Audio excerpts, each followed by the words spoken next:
ในปัจจุบันข้าพเจ้าจะบอกทานเกี่ยวกับวิธีการลงทะเบียนใน1 เคมได้อย่างง่ายดายและไวจากอุปกรณ์ใดหนึ่งเพื่อให้ได้รับผลกำไรใหญ่โดยการพนันกีฬา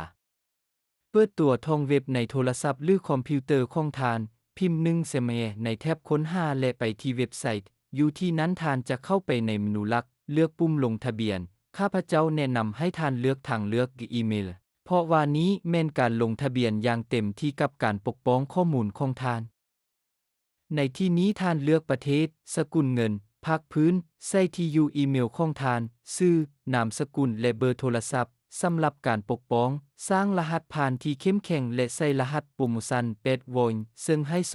200% ให้กับเงินฝากของทานและกดปุ่มลงทะเบียนค่อยจะออกรหัสโปรโมชั่นให้กับเจ้าในคำเห็นข้างลุ่มนี้วิดีโอหลังจากนั้นตื้มเงินใส่บัญชีของทานด้วยวิธีที่ง่ายและได้รับ 200% ในเงินฝากครั้งทำอิฐของทาน